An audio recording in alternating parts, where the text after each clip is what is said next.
We are live. Hello, ladies and gentlemen. Thank you so much for being here. Everybody, hang tight while I get it all set up. We have the illustrious council joining, and I'm pushing into looks like YouTube's live, LinkedIn's live, Instagram almost live.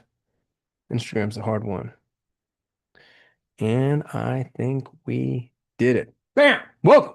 It's Thursday, June 18th. And this is your Daily Sigh of Relief. For those of you that don't know, or if this is your very first time here, I go live every single business day at 6 p.m. Eastern. And to the very best of my ability, I bring you everything that I think matters in the entrepreneurial world, along with a collection of extraordinary thought leaders that are here to help you guide your entrepreneurial journey. If you want these calls summarized and sent directly to your inbox, you can go to dailysigh.ai, dailysigh.ai. Subscribe, and we'll send this to you either daily or weekly. If you want to join us in the private Zoom room, please go to dailysigh.ai, join the free forever community. Click the link. The link to the Zoom room will be in the calendar. And today we have a very special guest, a close friend of mine who's made me money, saved me money. I'm super grateful to and for him. He's a college professor, triple PhD when it comes to finance, an economics guru, and just a fun guy to talk to. He knows a lot.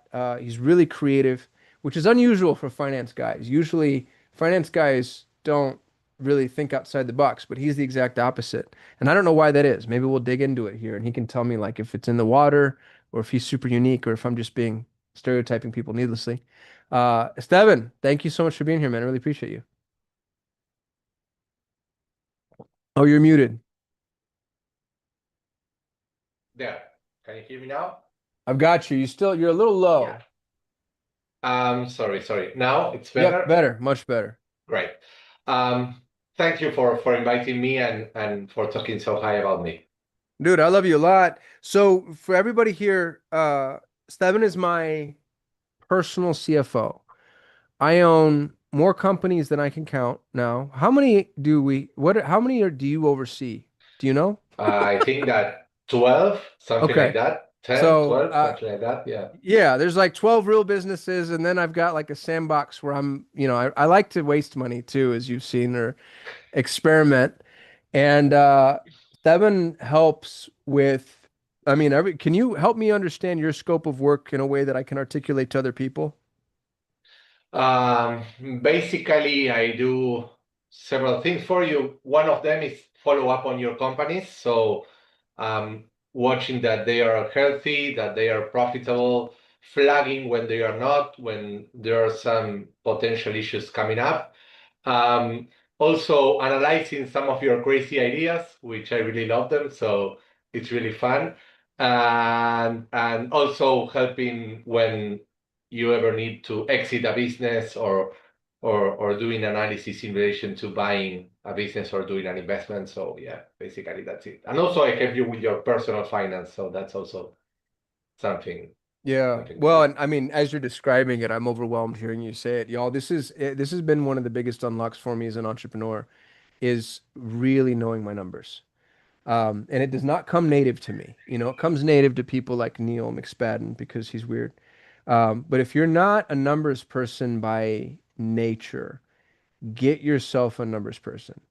Because they can really help you, like just the decision making, both short term and long term, understanding risks, understanding growth opportunities.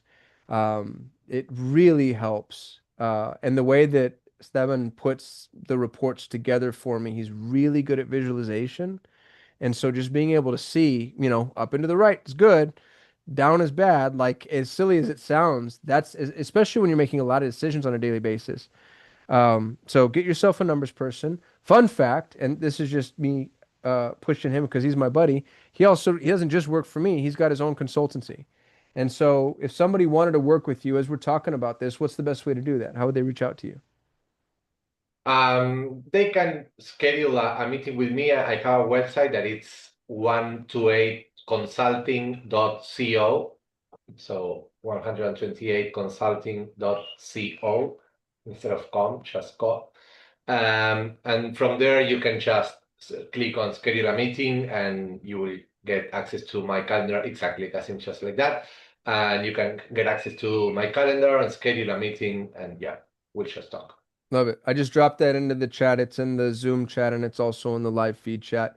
If you don't work with him, make sure you work with somebody because it really has been an unlock and it's been healthy in a bunch of ways. Like, working with him, I've done an exit while I was working with you, and it was really helpful to be able to say, like, here's everything that you need, take it and run, God bless. And that person, I think, retained you for their financial management too, which was kind of cool. So there was some Yeah. continuity there. And then whenever I'm looking at a new business, I'm like, what do you think? And he does a really good job of analyzing um, what's possible. I think that might be where I want to start with you. How do you, from the outside, because you're not a deal killer. Most finance guys I know are deal killers. Lawyers and accountants, dude. I say they're not deal makers, they're deal breakers. And every accountant I've ever met has told me the business is insolvent and this will never work. Even when I'm making money, I walk in and they're just like, nope, the world's on fire and the sky's falling and nothing can work and entrepreneurship's stupid and go get a job. Like as soon as I get to the end of like talking to an accountant, I'm always so depressed and I'm without hope. And you're not that way. And I'd love to know like where your entrepreneurial, like where that came from, how come you're different, and then also how you go about evaluating opportunities. Um, well, in general, accountants and lawyers will focus, especially lawyers, will focus on risks, which it's not bad at all. I mean, it's one side of an M&A deal or of a purchase deal. I mean, you need to evaluate risks, and of course, that will happen. I'm seeing at Neil's comment related to they make more money on their own. Yeah, that happens. That can happen often. Or, I mean, it can happen that you come across a company that it's profitable and everything, but it's just not best suit for your portfolio or for your current situation. That may happen. That can happen definitely. But I think that there are four like key points when you're planning to buy a company or to audit a target company. Um, First one, quality of earnings. That's really an important thing to watch at. There are a lot of cases where I don't know they will show you a P&L maybe by year or by quarter, and you see like maybe one high number on the last year or one high number in specific quarter. So looking at the quality of earning, that basically, I mean, talking it simple means asking the question like, is the revenue recurring or is the revenue due to a one-time, maybe massive contract that inflates the numbers? So looking at the quality of those earnings, looking at the quality of the revenue, it's one of the key parts of analyzing a business.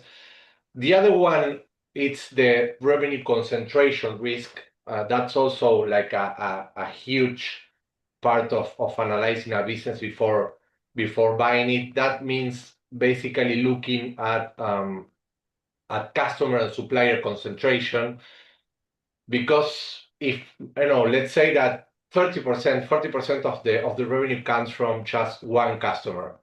Um, there is a high risk that if that customer is personally tied to the current owner, could just leave the company or find another supplier, another provider once the sale is done, and that could end up in bankruptcy just for losing one customer. And Mm, the same can happen with supplier. Maybe the company has a key supplier and the owner leaves, and the relation between them, it's what stays, I don't know, it's what keeps the price low or something like that. So you have to be very, very careful with concentration.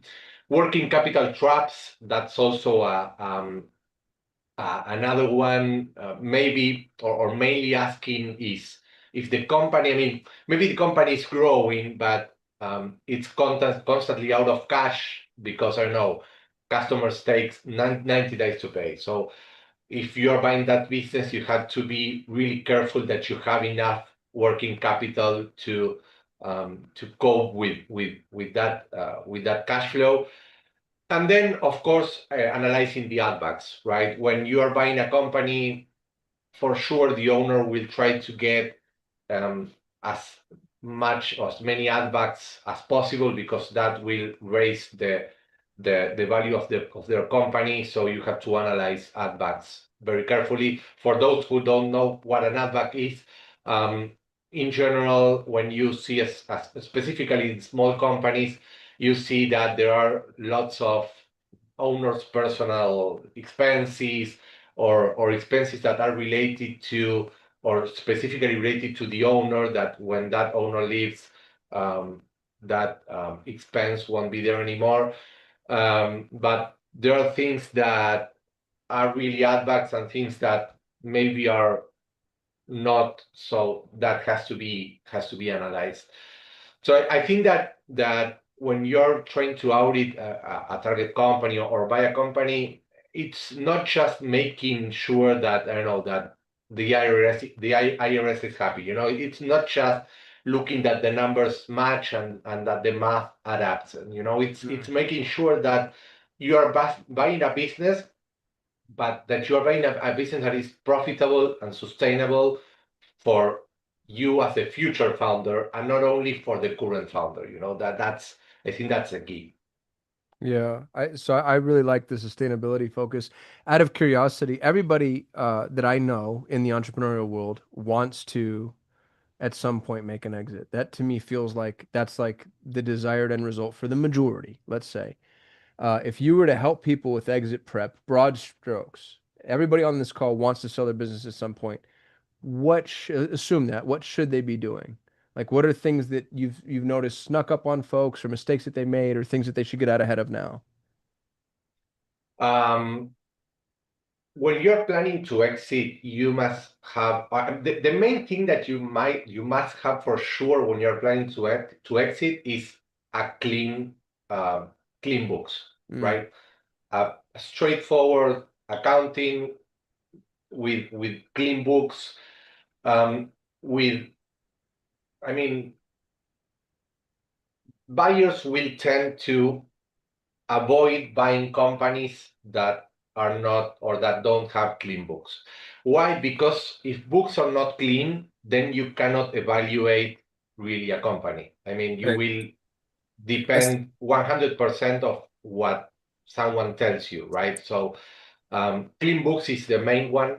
Um, Also, try to avoid um, having within your books too many accounts. When you look at a P&L that has like 1,000 rows, and it's impossible to read, and it's impossible to to use, because it's like things like, I don't know, my dog food, and you have a GL code, an account that it's my dog's food, things like that you should avoid. You should have a clean and also easy to read financials.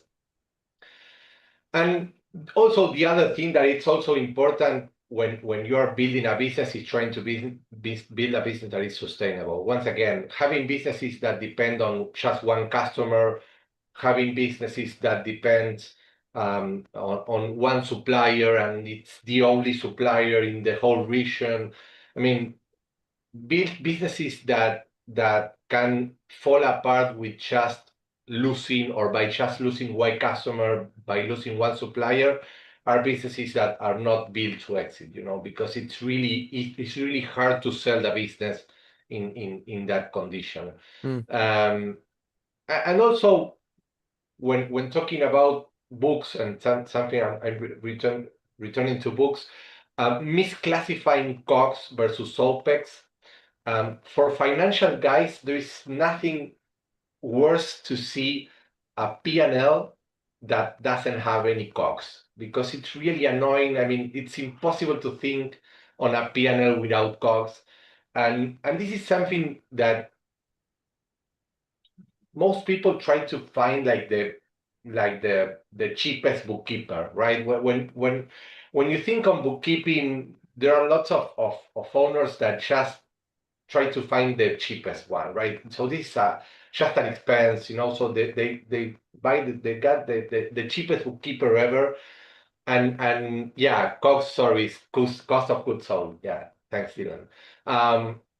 So and they try to get like the cheapest bookkeeper ever. And that cheapest bookkeeper, what will do is just to get your bank account, your bank statement, and translate that into the accounting, right? So it will just copy and paste the statement into your books, and that will never have costs, that will never have amortizations correctly. They will record revenue by cash and not by accrual. So I mean, having investing just a little bit more money in having a better accountant, a better bookkeeper will make you money in the future when you try to exit. So that's also something that it's important, and that's where maybe fractional CFOs come in, right? I mean, when you get a fractional CFO, when that CFO will be looking at all those things and can work with with your bookkeeper on that. I mean,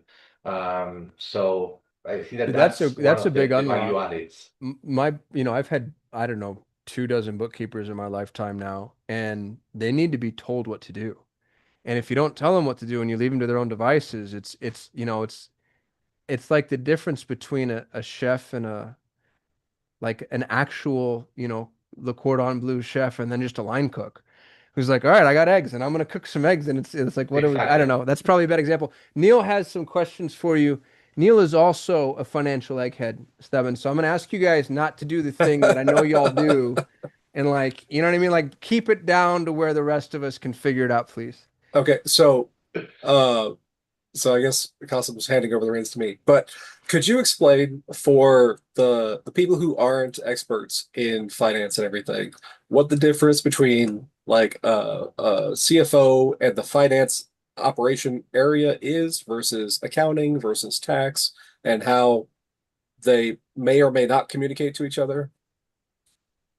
Yeah, I mean, in general, you will need three kind of financial guys. Those three kind of financial guys can sometimes be the same, or at least the same company, but you need three kind of financial guys. One is the tax experts, then it's the bookkeeper, and then it's the CFO. The difference between them is the focus mainly. I mean, the bookkeeper will focus on recording transactions, will give you information about what happens or what happened in the past. Um, and the output from a bookkeeper should be like an accurate P&L, an accurate balance sheet, right? Some KPIs, KPIs, sorry, things like that, right? When would you hire a bookkeeper? When your business has grown to a point where managing things in Excel, it's out of control. And that's a very early stage of a company. I mean, once you are having several customers, several expenses, what will happen is that you will start being late in recording your numbers. You will start losing track of your numbers, and information will always be late and won't be accurate. So that's where you will need a bookkeeper. The tax expert will focus on taxes, obviously, and will help the bookkeeper to record things in a way that will help you save taxes, right? So that's the main goal, right? I'm seeing Neil's background. It says maximize savings, master taxes. That's the goal of a tax accountant, right? Of a tax expert. Um, so the tax expert will tell your bookkeeper how to record things so that you can save taxes, right? And that's really important when your company starts growing, because at first maybe you have some profit, maybe you lost money for the first month. That can happen. It's common part of any business. But when you start earning money, you will start paying taxes, and that's where tax experts come in. And the difference with the fractional CFO, or with the CFO in general, but of course you won't hire a CFO with a small company, but you will hire, or you should hire, a fractional CFO, is that the fractional CFO will be looking more to the future rather than the past. So um, while, for example, the bookkeeper will tell you what happened last month, the fractional CFO can tell you what could happen in the next 12 months, for example. While the bookkeeper will give you a P&L and a balance sheet, the fractional CFO will translate that into a financial modeling, scenario planning, capital allocation. While the bookkeeper will give you the accounting or the books to show a potential buyer when you try to exit, the fractional CFO will tell you how to show that information, how to explain it, how to manipulate it so that you can get more chances of selling your business for a good number. When would you hire a fractional CFO?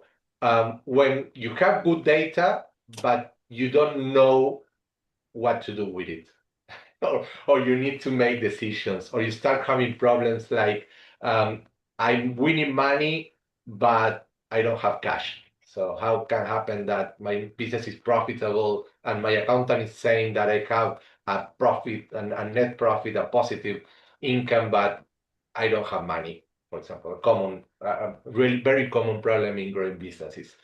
So yeah, that's mainly. I don't know if you have a question there. Yeah. Well, speaking of exiting, Lisa was asking SDE versus EBITDA in advance of a business sale.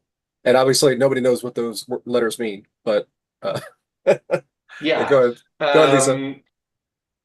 Yeah. I actually, my question, just to clarify, my question was, at what point do you start tracking EBITDA?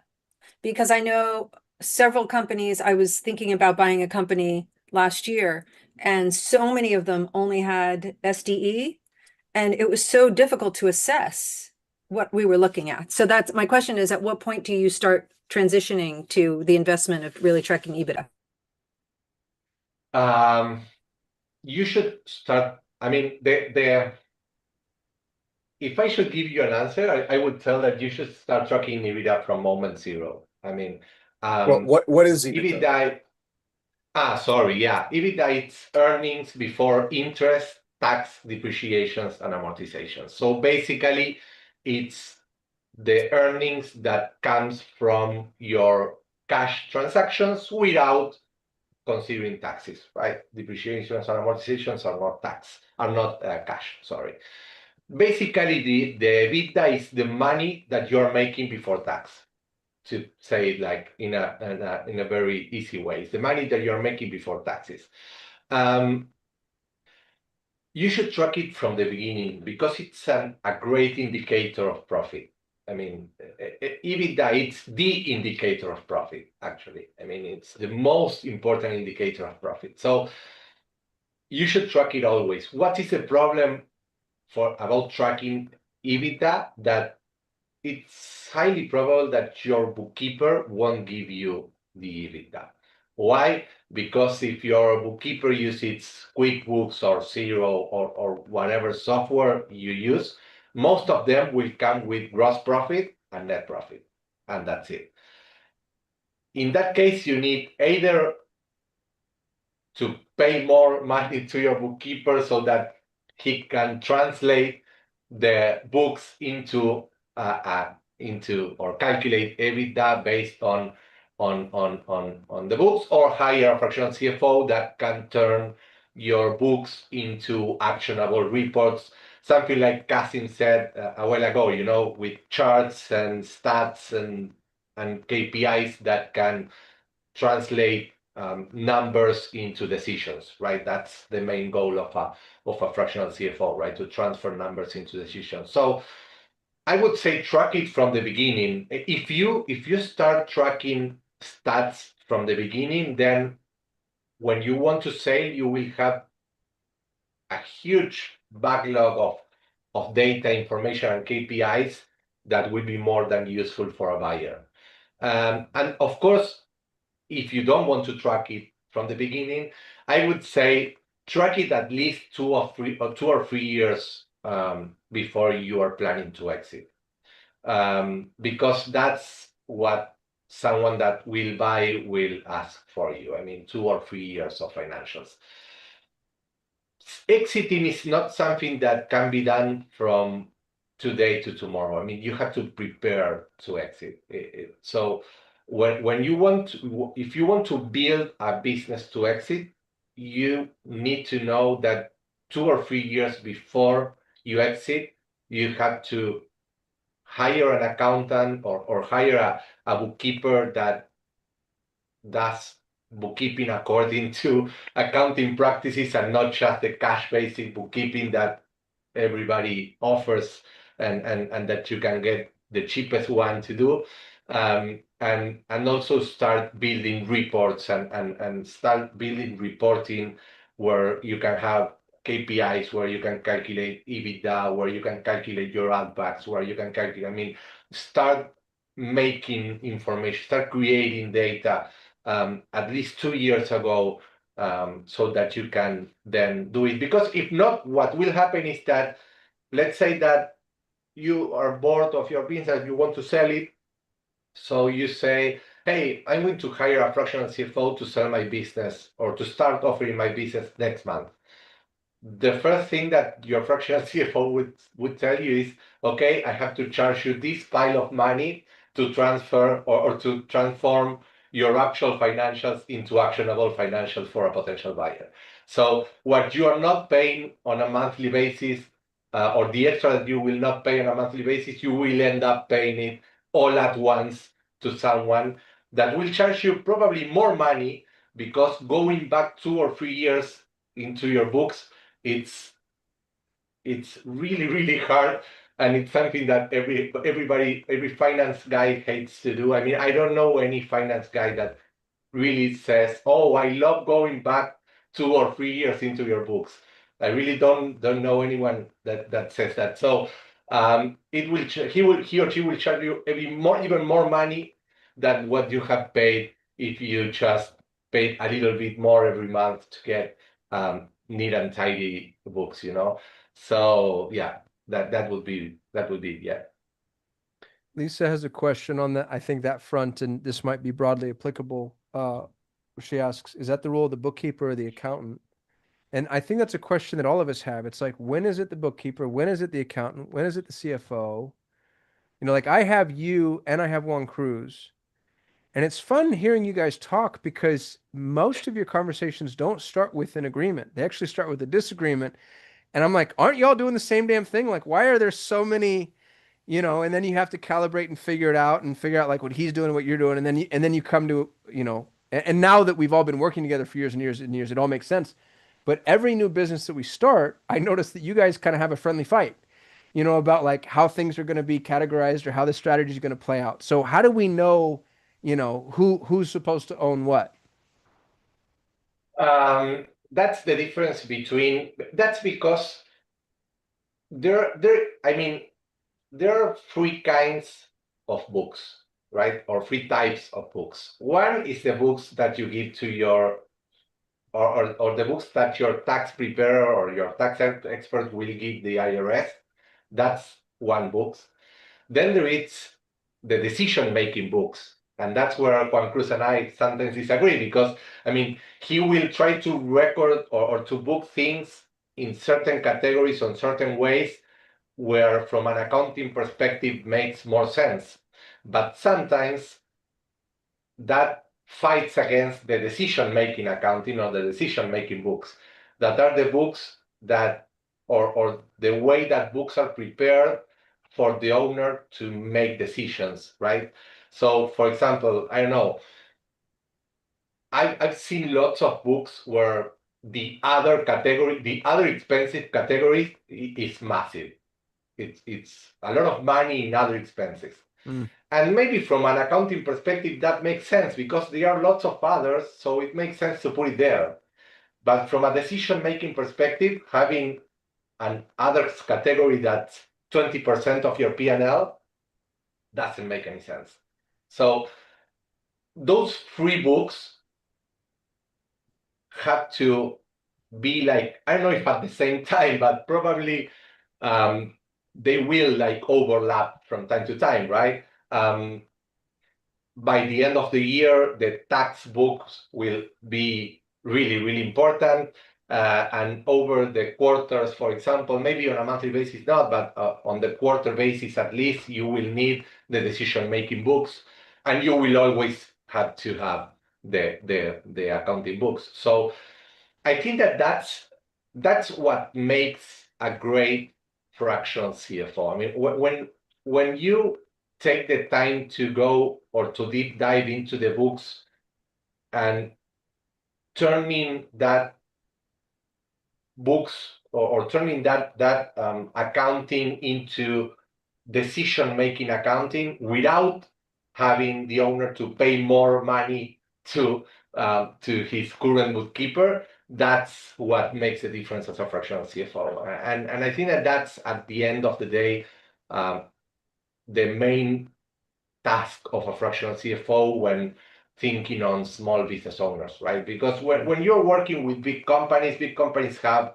already the books with lots of, I mean, there are lots of functionalities in ERPs that allows you to automatically turn accounting into tax and accounting into decision making. But when you go to small business owners, in general, small business owners won't have the money to pay for a big ERP or won't have the money to pay for a bookkeeper that can keep all the different books at the same time. So having or spending time or investing time in turning the books as your bookkeepers have them now into books for decision making, I think that's something that worth paying for in a fractional CFO for small companies, you know.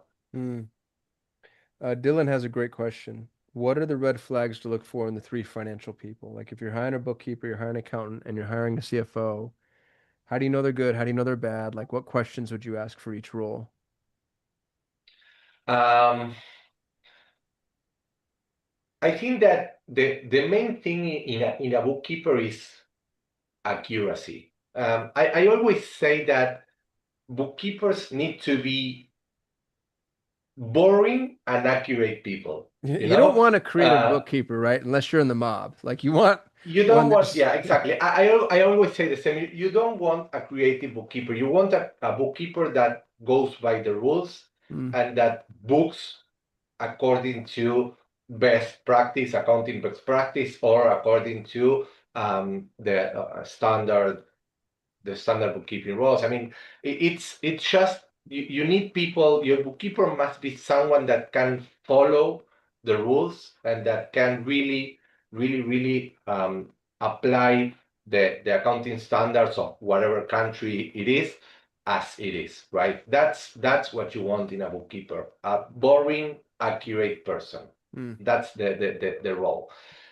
In the CFO, it's different because in a fractional CFO, you need three things. First, you need someone that is accurate, of course. I mean, you have to be accurate when talking to numbers or when talking about numbers, but it has to be creative enough to be able to read the information in the books, but translating that into actionable information. And that's something that's not easy to find.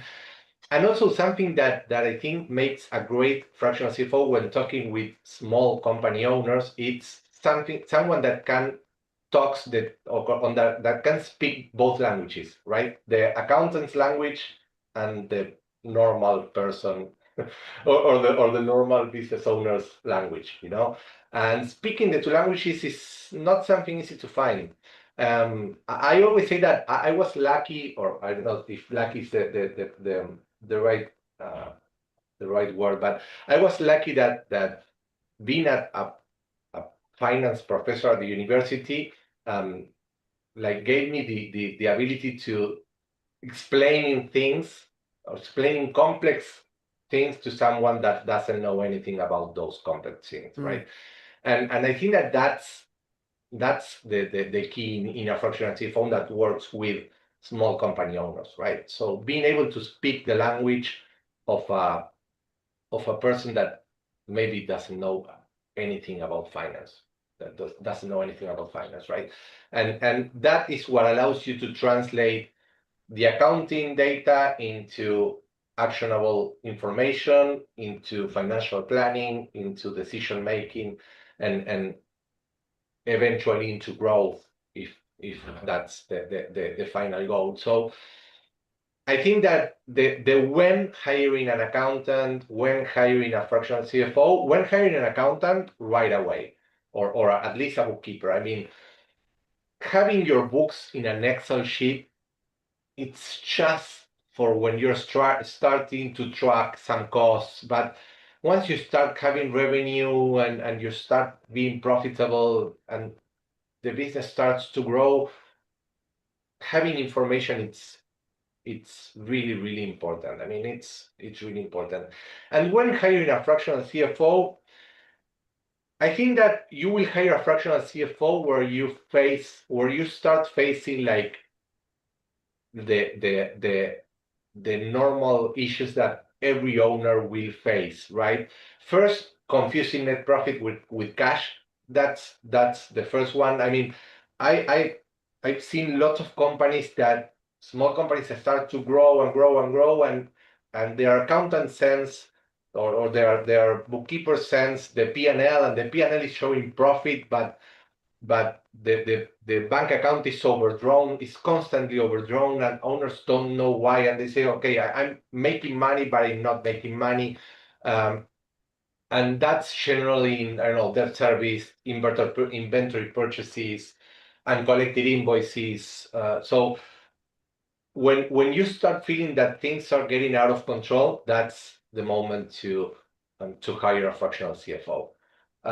And also, when you think that you need more information to make decisions. And that's something that every owner comes to a point where they like have like, like in the stomach, you feel it. You feel that the decisions that you're making are not fully supported. You're not sure of the decisions that you're making. Why? Because your business has grown. I mean, when you're growing a business, you don't have any risks. I mean, you're just growing, so you will make decisions, and you will be like, okay, I'm going to make this decision, this one, and you start growing and growing and growing. But the bigger you One of the are, best strategies that I've ever was taught by a mentor. He told me that I should take my tax returns to another accountant and have the other accountant analyze them to see if he can do a better job. But you can probably also do that with bookkeeping too as well, see if you can get a better bookkeeper. yeah, I mean, when having it's hard to know if you can have a better bookkeeper, and that's mainly because of pricing. I mean, having a more complex accounting will require a higher investment from you. I mean, in the bookkeeping world, pricing is quite standard, and I mean, most of the guys will charge you more or less the same money for more or less the same work. So if you send your books to another bookkeeper and say, hey, can you improve this? They will for sure say yes, but they will charge you more money for that, because having more complex books require more time, more money. And that's it. It's just like that. I mean, and more or less the same happens with fractional CFOs. I mean, if you want just a very basic reporting, there are lots of guys, me included, that can do a really, really basic report for, I don't know, $300 a month. But maybe if you send that report to another fractional CFO and say, hey, can you improve this? They will say for sure, yes, I can, but I will charge you $500, or I will charge you $1,000, right? One So, of the I things, mean, just to piggyback on that, Esteban, is, I understand the idea that, hey, here are my tax returns. Can you have done any better? What's been helpful for me in having somebody like you isn't I hate to phrase it this way. I don't mean it as a pejorative, but it's not the bean counting. It's the decision making in the moment. And that's hard to vet and to test. Like, I like Exactly. having a financial thought partner Because you've pointed at some of my businesses where you're like, dude, this this is not going to work. The way that we currently have this structured. And I'm trying to think of some specific examples because there are things from the outside looking in that look and feel profitable. But you know, my father's in a business like this. It took me forever. My dad sells hand knotted rugs, like area rugs, you know, from India and Pakistan and Iran, and it feels and looks like a really profitable business because the margins are insane. You know, you can buy a rug for 1,000 that you sell for 30,000, literally. Like it's just unbelievable margins. And so you think like, gosh, what a great business to be in. You know, it's so tempting to just look at margins. But the amount of rugs you have to have in inventory is massive because you have to have a rug for every room and the rugs have to be able to match. And so now you're dealing with somebody's like subjective opinion about what their home looks like, and you need a hallway rug and an area rug and a dining room rug and an entryway rug. And they all need to match not just each other, but their whatever. So you probably need, you know, people look through 20 or 30 rugs for every rug they select. And then for one rug they select, they're now in a puzzle. So that amounts to having, I think they have 10,000 rugs in inventory. And now all of a sudden, 30x margins really don't feel that sexy because you have to have a few $1 million in this sunk cost inventory that just sits. And dude, some rugs won't turn for years. So I remember my dad finally, because he's always had just horrible help because my dad's my dad. But I remember he brought somebody in. It was right. He had an SBA loan, and the SBA ended up having somebody who came in and helped him with stuff. And the guy showed him like the amount of money that was sitting in inventory, some of the rugs that had been there for a decade. And what was really interesting about it is they cost him money to have $1,000 rug sitting in a North Scottsdale showroom for 10 years. Probably cost him, you know, six, seven, eight, $9,000 just in the space it was taken up. And looking at it from that lens was like, oh, holy shit, this is a horrible business. Why would anybody do this? You know, this is so stupid that we're in this thing. And it did. It felt like we were, you know, like I was a kid working for my dad, schlepping these rugs. And all I saw what all kids see in young entrepreneurs maybe, which was hundreds of thousands of dollars a month. You know, I'm like, you're doing hundreds of thousands of dollars a month on 30x margins. We're minting money. We're rich. You know what I mean? But at the end of the month, it was always so tight, and it was always borrow from Peter to pay Paul. Yeah. And I could not, for the life of me, figure out the deeper arithmetic of, well, you're not considering, you know, the retained cost of goods and the fact that the storage cost is Yeah. something and the atrophy and the loss and the whatever. So having a financial thought partner, and you've done that for me a bunch of times, dude. I'd be interested if you Yeah, want to. and it's also like Lee says in his comment. I mean, cash commercial cycle. I mean, yeah, of Mm, course. Um, Most people don't look at cash when they are buying or when they are analyzing a business. They analyze profit, and it's not all about profit. I mean, having a business that has a low conversion cycle or a long conversion cycle um, can be a pain in the ass. I mean, it's really, really hard to manage a business where you have like a really long conversion cycle because you will see margins that are incredibly high, but at the end of the month, you will always have very little money. And that's really annoying. That's really annoying. That's why man, I've been in everybody those loves businesses businesses where, with, yeah. yeah, I mean, that's why everybody loves business with recurring revenue. You know, if you ask a financial guy, hey, I want to buy a company, what kind of company do I need to buy? Buy a company with recurring revenue and no inventory. Well, hold on. This is a fun game we're about to play. I like this a lot. All right. Let's have, so I want more of that list. You and I, we're business partners now. We're going in 50-50. Okay. I'll front all the money. You make all the decisions. You said you want a business that has recurring revenue, no inventory, but that can't be the end of your wish list. What else would you be looking for if we're going to build this buy box together? Oh, interesting. So, yeah, first of all, recurring revenue. Recurring revenue is king with low concentration. I mean, meaning that no customer, I mean, recurring revenue cannot be with, you know, one customer representing 40% of all the revenue because Mm, that's not sustainable. So recurring revenue with a lot of customers that put very little money in it. So let's say 100 customers that put just a bunch of dollars in it and just recurring revenue. Costs related to software and stuff like that. No inventory at all, and yeah, and the less people in it, the best. I mean, in terms of employees, I mean, the more the more automation chances the business have, especially today with AI and stuff like that, the best. Because highly automated business right now can be or can represent something that it's like the golden goal of every financial guy, that it's having a business with high margin and a really fast cash conversion cycle. And it's really impossible to find, really difficult to find businesses with high margins and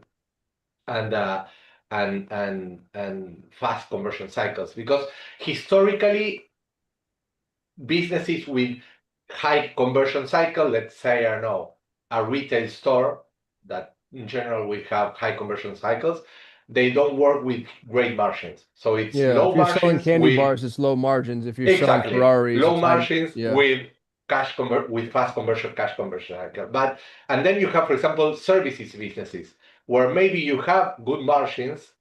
Sorry, well, maybe you have like, I don't know, a good margin, but the cash conversion cycle is not that fast. But having recurring revenue in a company where you can automate most of the processes, that could mean high conversion cash flow and high margin, and that's So awesome. Kasim, I'm gonna fight Esteban on this a little bit. I love this, So- dude. The finance guys fight. Go, go, Yeah. go. This is Okay. great. So the problem with that buy box is that it's very expensive. Because if somebody's business is like that, Of then course. their multiplier is going to be much higher. And so Definitely. to me, the real nugget to find is the thing that can be converted from its existing character into something that is more closer to Agree. that ideal buy Definitely. box. So yeah, this is the Definitely. MMA fighting. No, I totally agree. I mean, that kind of businesses are will be expensive. Yeah, definitely. Will be expensive, Yeah. definitely. And then, if you're doing your projections, you have to factor in the fact if you're assuming you're buying with debt, because most people do, and will the cash cycle support the interest of the debt that, most business debt is adjustable, and I've seen many people get screwed as rates went up.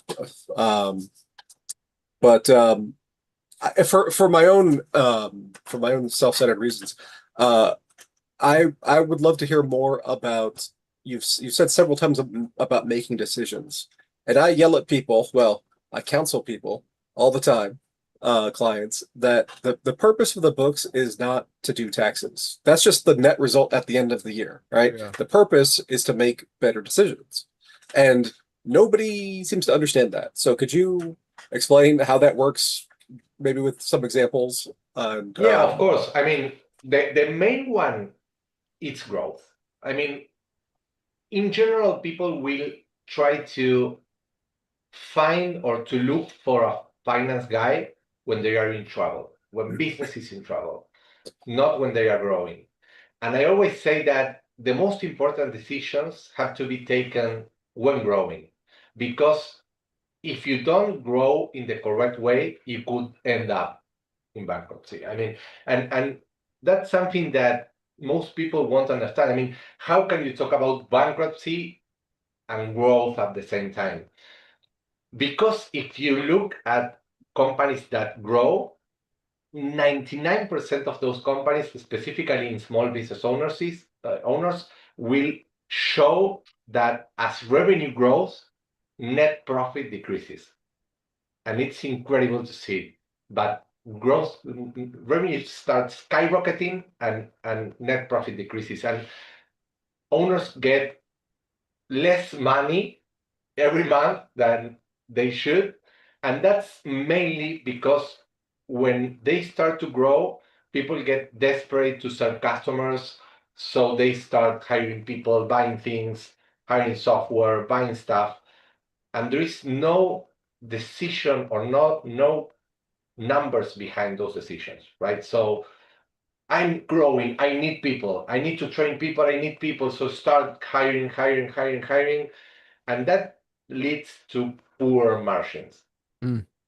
So when I'm talking about decisions, you not only make decisions when things are bad, you also make decisions when you try to grow, you make decisions when you want to exit, you make decisions um, when when things are bad, of course, definitely.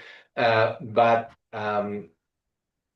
when we talk about types of decisions, every decision that you make on a business should be backed by numbers. Even getting new customers. I mean, I see businesses that start growing, and as they start getting like new customers, they start charging the new customers less, right? In order to get new customers, they start decreasing the fees, so they grow based on decreasing the fees. And since most of the small businesses don't track cost of business sold, I mean, of cost of goods sold, I mean, they don't track costs. They start taking customers that actually made them lose money. And I've seen lots of companies adding customers to the portfolio that make them lose money. Dude, can I give an So, example of that, Esteban? This happened. yeah, This of was pre course. Esteban, so if I had you, I would have made this decision earlier. I had a Google Ads agency that provided end-to-end service. And so we would bring in a customer and we would do everything. We would do their digital plumbing, set up the conversion tracking, do a deep dive on their business, and then we would do their strategy, their creative, and then manage their ads. And I had really good financials because of my business mentor, who everybody here's met. He knew I wanted to make an exit. And so we put together some really good financials, and some rules for the financial engineering. And so we followed his rules. And it allowed me to see where my real costs were on a per client basis, which was extraordinary. And here's what we found out is we were margin thin on some clients, and it was always, always, always, always the creative. Always. It was never not the creative, to stress that point further. It was a nightmare. And you know why? Because everything else, conversion tracking either is or is not set up. The ads are either on or they're not. But creative was like, well, I like red. I don't like blue. I like hues. I like fonts. I like whatever. You know what I mean? And it was just like, and so we made at the time, this was extraordinarily bold. We're like, we're not going to do creative. We are a creative agency that chose not to do creative. We only ran the ads.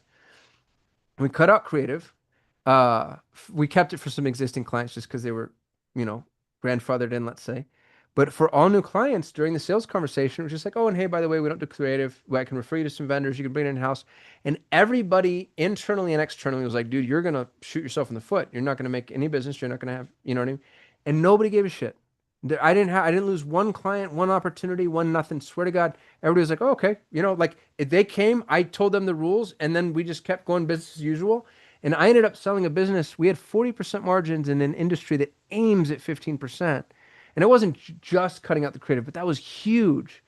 But if I hadn't done my line iteming properly, knowing, you know, like where the time was being attributed on a per customer basis and really being able to analyze the financials, I never could have done that, known that, or made that decision.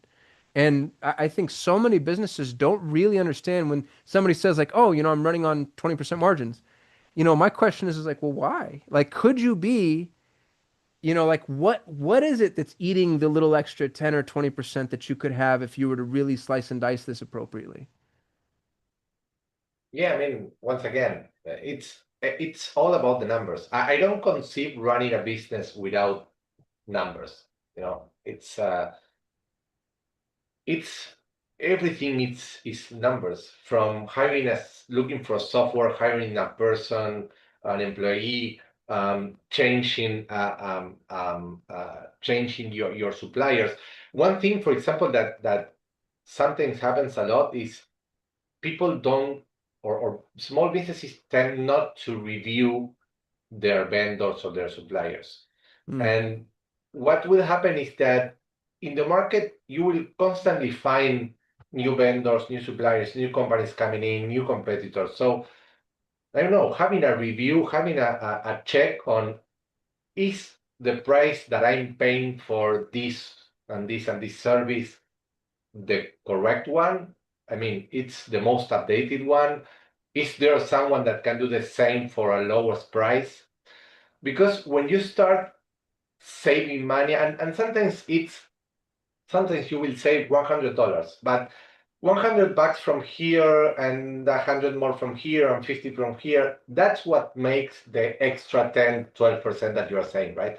Yeah. That what makes the difference. So I mean, having um, a finance, I don't know if a finance team, but having a someone looking at your financials and saying, hey, there might be an opportunity here, it's I think that it's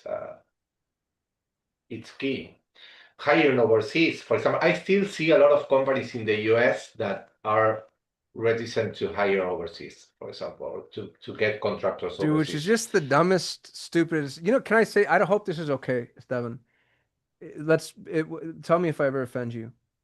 If you were born in the US, you'd be the CFO of a Fortune 100 company, right? Like you're so freaking smart. Like you're so smart, you're so capable, you're so tenured. And because of the geographic lottery and the petrodollar and all this horse shit that's most of it's made up, you have to, poor man, have to work for me. But like here I am, if I were hiring in the States, I can't afford Neil McSpadden. I just can't. Of Like, course. you know, I have if I handed 12 companies to Neil, I don't know what you would charge me. Neil, what would you charge me? For CFO work, Yeah. um, it'd probably be 50 grand a month. Yeah. I mean, Neil's Neil, and he's extraordinary, and he does a great job, and he actually does Neil really does do the taxes for one of our companies for Driven. I don't know if I'm allowed to say that. You can say So whatever you want. You just want to hear anything from me. yeah, but like for me to have a personal dedicated CFO, you know, where it makes sense if I'm doing taxes or whatever, I go to somebody like Neil. But if I want a personal dedicated CFO, I'd never in my life be able to afford somebody of your pedigree here. But I go international, and I hope that this works for both of us. You know, it ends up being like a fun arbitrage Yeah, opportunity. and also, but not only for, I mean, because some things are better to hire someone like in the same country, taxes, things that have to Right. do with law, but for example, I don't know, EAs, for example, executive assistants. Yeah. I mean, This is such a beautiful I time for you have, to bring this up, Esteban. This show is actually brought to you by Pareto Talent. I find, train, and place top 1% talent in the world. It takes 1,000 applicants to produce just one. If you're looking for an extraordinary right hand, somebody that can really move mountains, run through walls, and change your life, I'd love to place you with that person. Go to paretotalent.com, book a time. You'll be meeting with me personally, and I'll place you with the right hand dedicated specifically to you. Shout out to Dylan Fetch. This is his mid-roll pitch. Esteban, thank you for bringing that up. He also runs the books for, or runs the CFO for Pareto. yeah, I mean, there are a lot of jobs that can be hired overseas, copywriters. I know there are a lot of things that well, copywriters are going to disappear due to AI, but there are a lot of jobs there that can be hired overseas, and of course there are a lot of jobs that now can be replaced by AI, definitely. And and and I think that being I think that a business owners has to be also in costs, right? It's not all Mm, about sales and customers. Of course, the main focus of an owner will always be sales and customers because she will deal with customers with, but costs are also important. And maybe having someone else looking at your books and and and looking at your costs and finding opportunities to improve, to reduce costs. I mean, that will also end up in more profit, and more profit is more money for you at the end. I mean, there is one way of getting more money is getting more customers, but other way of getting more money is being more efficient. And to yeah. be more efficient, you need to evaluate, you need to make decisions, and to make decisions, you need Well, numbers. and that second way is very often overlooked, especially by people, you know, if you're Yeah. good with a hammer, everything's a nail. Steven, let me turn the tables on you. First of all, I appreciate you being here so much. Thank you so much. You're doing me a personal favor. How do we help you? You've helped us. You've given us an hour of your time. Appreciate the gift. You got a room here that's highly capable. What's a needle mover for you? What's something you want or need? What's something you need help with? Like if you could wave a magic wand and you know accomplish something, what could we help you with? Uh, well, if you know someone that needs CFO, fractional CFO services, that would be of help, definitely.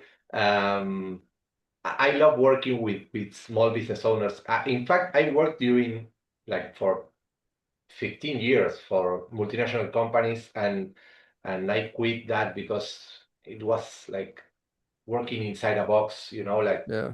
very small square box.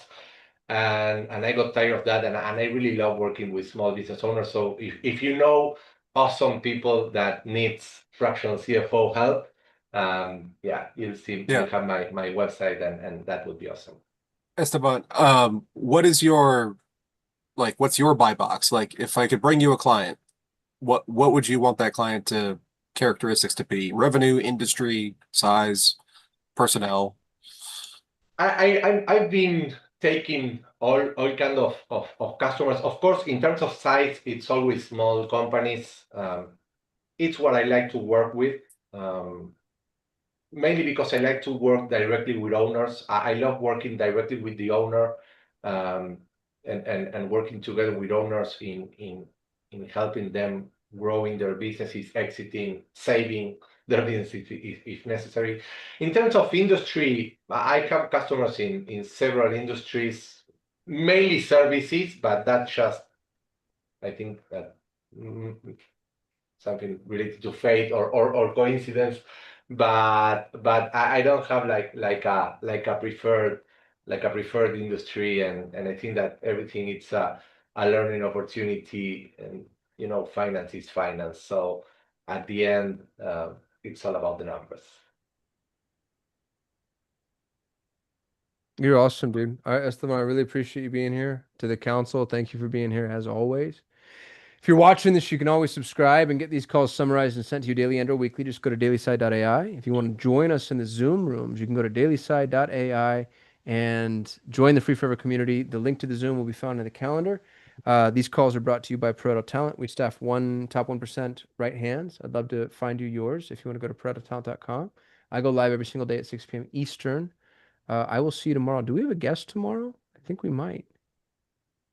Hold the phone. We do not. Tomorrow's going to be open forum, free reign. We do have a guest this coming Tuesday, though. We've got our boy Randy Gage, who's going to teach everybody. You gave me a title, Randy. What was it? I see it in How to Create an Impact Book. Randy is a 2-time New York Times bestselling author. He's going to be here next Tuesday to wow you, and we won't have a live stream. So if you want to catch that one, you have to come into Zoom. To be honest with you, somebody else, I think it was Stacy, said this. The non-live streamed calls are better calls. They're more intimate. We have better discussions. I think people open up a little bit more. So I'm super excited about that, Randy. I appreciate you doing that for me because I'm going to be taking my little boy to a World Cup game, and we're going to watch Ronaldo whoop. No offense, Esteban. We're Portugal fans, dude. I know Messi is what he is, but Ronaldo, I just think he's just the GOAT.